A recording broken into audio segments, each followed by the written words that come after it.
प्यारे बच्चों, अस्सलाम वालेकुम वरहमतुल्लाहि वबरकातुहू। मैं रफ़ीका जी, यूपीएस नवा बाज़ार। सब्जेक्ट उर्दू, टॉपिक न्यूटन का कारनामा।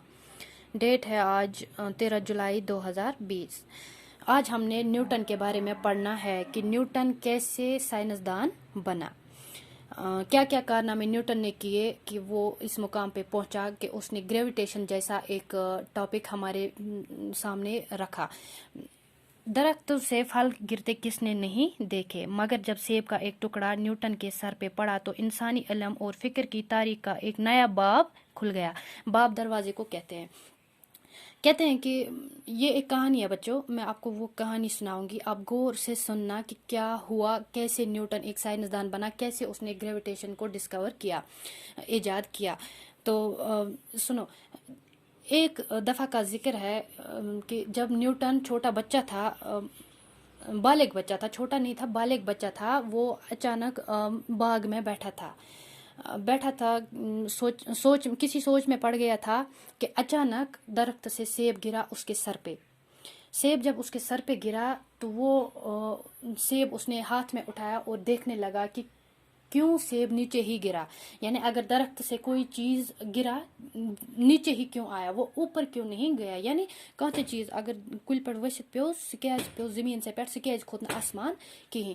ये लोग न्यूटन अम वक्त सोचने कि क्या दलील ज़मीनस मज तुत कि यम सम अम्बुर पानस कुन खींच।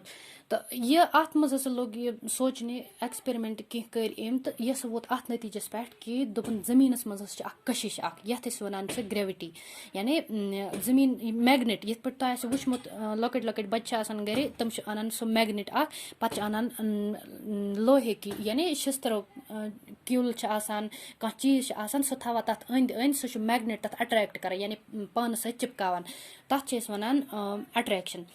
इथे पे ज़मीनस मज कशिश सकल यथ वन, यानी मैग्नेटस ज़मीनस मज प्रेथ कुन चीज़ पानस कुन खींचान। यही चीज़ इसने एक्सप्लेन किया इसमें। पहले दो पैराग्राफों में इसने यही एक्सप्लेन किया कि कैसे न्यूटन ने ग्रेविटी को इजाद किया। तो इसके बाद न्यूटन ने बहुत सारे लॉज दिए, वो जो जब आप आगे जाओगे इंशाल्लाह 9th में 10th में 11th में पढ़ोगे, लॉज ऑफ मोशन वगैरह, वो सब आपको वहाँ पे मालूम पड़ जाएगा। लेकिन फिलहाल यहाँ पे हमने यही पढ़ना है कि वो साइंसदान कैसे बना। साइंसदान वो इसी चीज़ से बना कि जब उसने वो सेब नीचे गिरते देखा, उसने हाथ में उठाया उस चीज़ को, फिर रिसर्च किया कि क्यों सेब नीचे ही आया, तो वो इस नतीजे पे पहुंचा कि ज़मीन में एक कशिश होती है जिसका नाम है ग्रेविटी। यानी इससे एक टॉपिक वजूद में आता है जिसका नाम होता है ग्रेविटेशन। ये आगे जाके आप पढ़ोगे। पहले दो पैराग्राफों में इसने यही कुछ एक्सप्लेन किया। फिर तीसरे पैराग्राफ से न्यूटन की ज़िंदगी के बारे में कहता है कि कैसे न्यूटन का जन्म हुआ, कैसे वो दुनिया में आया, क्या